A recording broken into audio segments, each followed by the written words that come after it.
Ada nggak luka itu di dalam? Ada. Energi bukan? Energi. Vibrasi bukan? Vibrasi. Frekuensi bukan?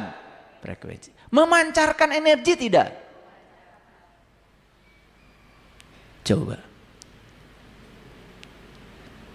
Di luar diri kita ada stimulus. Ada sesuatu yang mengingatkan luka itu.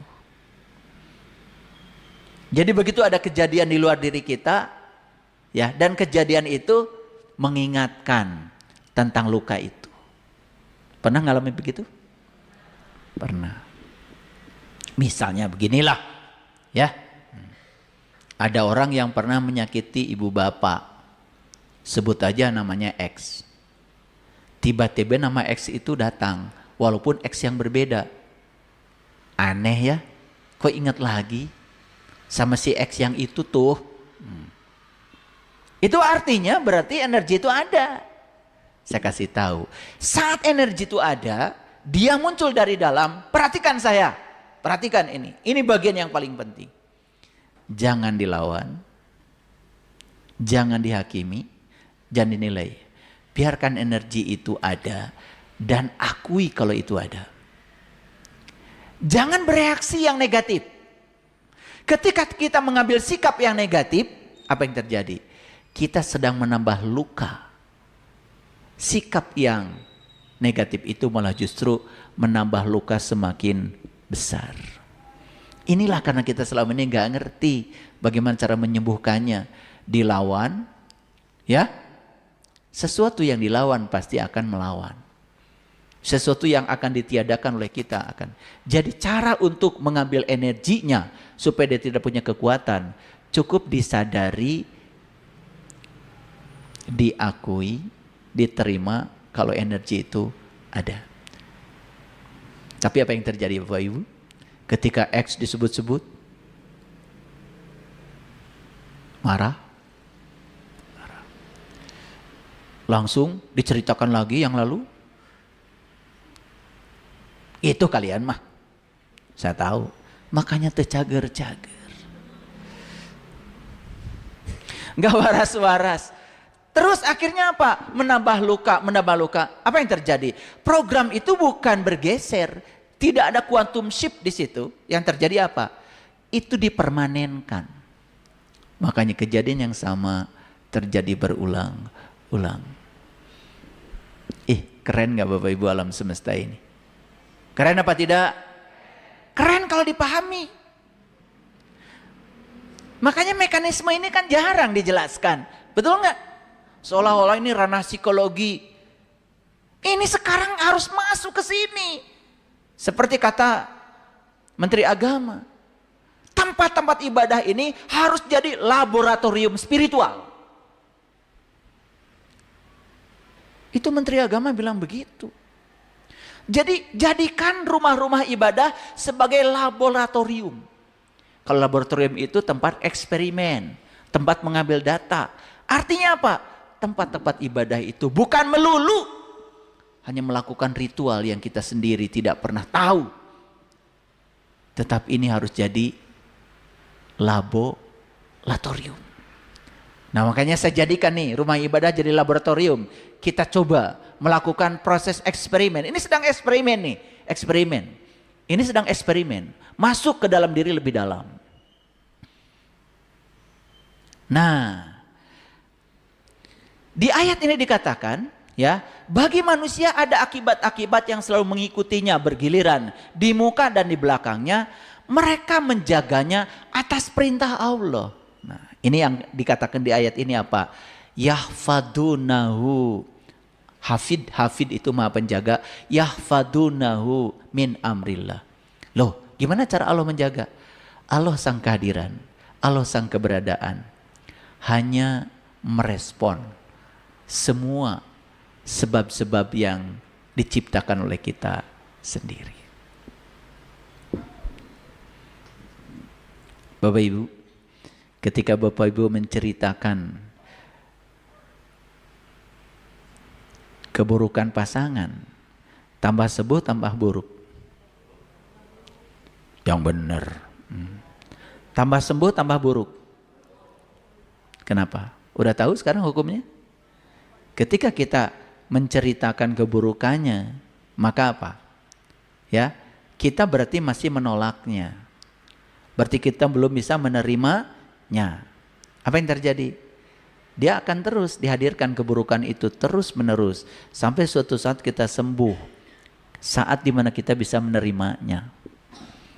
Ayo mau lari kemana? Mau ganti pasangan? Ganti pasangan memang menyelesaikan masalah? Tidak. Karena apa? Karena sebab itu ada di sini. Akan dikembalikan lagi. Kan akan dikembalikan semua akibat-akibat yang bergiliran. Apa berganti pasangan itu solusi? Bukan. Tambah riweuh. Bodoh tahan gitu teh. Ya? Oke. Lanjut? Oke. Innallaha la yughayyiru ma biqaumin hatta yughayyiru ma bi anfusihim. Ini ayat sering dibicarakan di kajian-kajian. Tapi sayang ayatnya dipenggal tengahnya aja. Betul nggak? Harusnya dibahas dari awal. Bagi manusia ada akibat-akibat yang selalu mengikuti secara bergiliran. Itu yang ditiadakan. Lanjut aja. Sesungguhnya Allah tidak merubah keadaan suatu kaum sehingga mereka merubah keadaan yang ada pada diri mereka sendiri. Itu yang sering kita dengar. Sering kita dengar pun tidak tahu caranya bagaimana. Karena selama ini kita merubah suatu kaum, merubah nasib, keluar apa ke dalam? Jujur, keluar apa ke dalam? Ini rumah tangga konflik terus nih, ya. Jujur, saya tanya kalian. Merubahnya ke dalam apa keluar? Nah, mulai ngaku sekarang. Yang laki-laki ingin mengendalikan yang perempuan ingin mengendalikan yang laki-laki. Yang jelas-jelas sebetulnya mereka itu tidak bisa mengendalikan orang lain. Dia hanya bisa mengendalikan yang bisa dikendalikan. Yang bisa dikendalikan adalah pikirannya, perasaannya, dan sikapnya. Harusnya ke dalam apa keluar? Ke dalam. Ini sering diceritakan. Allah tidak akan mengubah nasib suatu kaum kalau dia sendiri yang tidak mengubahnya. Tapi pernah nggak dijelaskan bagaimana cara mengubahnya? Pernah dijelaskan? Enggak. Dibiarkan aja cara mengubahnya sendiri-sendiri. Itulah makanya tidak robah-robah. Gak dikasih tahu caranya. Yuk lihat saya semua. Jadi ketika ada konflik yang sederhana aja pasangan, yang harus dirubah siapa? Harusnya rubah diri masing-masing. Ini malah justru ingin mengubah pasangannya. Itu yang tidak berhasil. Harusnya mengubahnya ke dalam, ke dalam, ke dalam. Maaf ya. Loh. Kok pasangan saya tertarik sama orang lain? Digimanakan? Kalian ini nggak jujur kadang-kadang. Digimanakan? Diontrog orang lainnya? Eta. Kalian masuk bohong. Betul nggak? Dibenci orangnya, dibenci apa? Bukan koreksi diri. Apa kekurangan saya? Kenapa dia berpaling pada orang lain? Harusnya kan ke dalam. Gitu nggak Bapak Ibu? Males saya nanyanya. Begitu. Betul nggak? Ya tambah kusut. Itu. Sudah modal 2 miliar. Habis. Berikutnya modal lagi, habis. Berikutnya modal lagi, habis. Apa yang terjadi? Utang tambah gede. Tahu sebabnya dari mana? Lihat dulu. Ketika dia ngemodal 2 miliar mau bisnis, niatnya apa? Ternyata bisnisnya ingin melipat gandakan uang. Supaya tambah banyak. Apa yang terjadi? Fokusnya pada uang. Harusnya uang itu kan alatnya saja. Saya ingin bisnis. Bisnis apa? Buka restoran. Kenapa buka restoran? Saya ingin melayani orang-orang yang butuh makanan enak. Karena saya kalau masak, kata orang enak. Saya tahu itulah saya jenius di bidang masak-memasak. Udah jangan dipikirkan uang. Kalau masaknya enak, penuh cinta, nanti juga orang datang. Uang akan datang dengan sendirinya.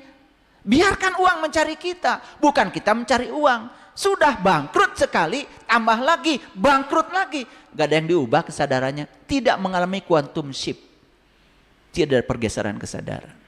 Makanya kata Einstein, kamu tidak akan pernah bisa menyelesaikan masalah di kesadaran saat kamu menciptakan masalah itu.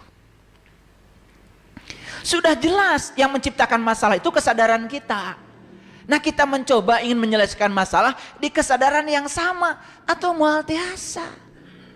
Paham sampai sini? Ini terlalu ilmiah kayaknya ya kuliah saya.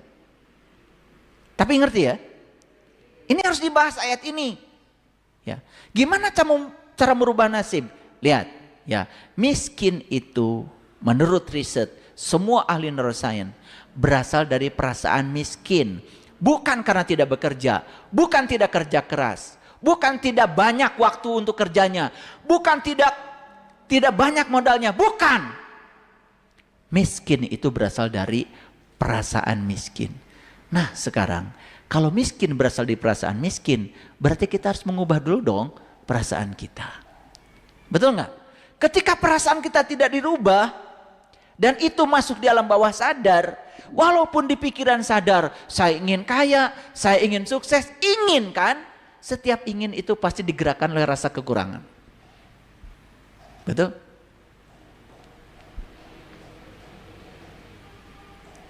Wah banyak nih kalau dibahas ya. Lanjut dulu ya. Kata Allah, dan apabila Allah menghendaki keburukan terhadap suatu kaum, maka tak ada yang dapat menolaknya. Dan sekali-kali tak ada pelindung bagi mereka selain Dia. Lihat saya semua, kita sering dangkal memahami ayat ini. Ini kata-katanya jangan dipahami dangkal, perhatikan saya. Dan apabila Allah menghendaki keburukan terhadap suatu kaum, maka tak ada yang dapat menolaknya. Kalau dangkal memahaminya seolah-olah keburukan pada suatu kaum itu karena kehendak Allah. Betul? Ingat di ayat lain, Allah itu bergantung sangkaan kita. Allah itu hanya menghendaki mereka yang punya kehendak. Jadi sebetulnya keburukan itu dari diri sendiri atau dari Allah? Dari diri sendiri. Allah hanya merespon. Karena kamu maunya begitu, ya sudah. Hebat Allah itu. Tidak pernah membatasi keinginan kita. Loh, kenapa Allah merespon? Kalau kita pengen buruk, kemudian merespon jadi buruk. Kenapa Allah harus meresponnya? Kembali pada ayat tadi, lahu muaqibatun mim baini yadaihi wa min khalfihi yahfadunahu min amrillah. Allah hanya mengatakan, biar kamu belajar. Kalau kamu mengambil pilihan begini, oh ternyata akibatnya begini ya. Kalau kamu mengambil pilihan begitu, oh akibatnya begitu ya. Gitu maksud Allah. Karena apa? Siapa sebetulnya yang disebut dengan manusia? Manusia itu sesungguhnya adalah kesadaran yang sedang mengalami dirinya sendiri. Makanya hidup itu gak penting gagal, gak penting sukses. Tapi yang paling penting kesadaran, menyadari kesadarannya sendiri. Sebetulnya itu tujuan kita hidup di sini. Oke, sampai sini ngerti? Oke, kalau sudah mengerti, saya lanjutkan ya. Oke, pelan-pelan ya. Nah.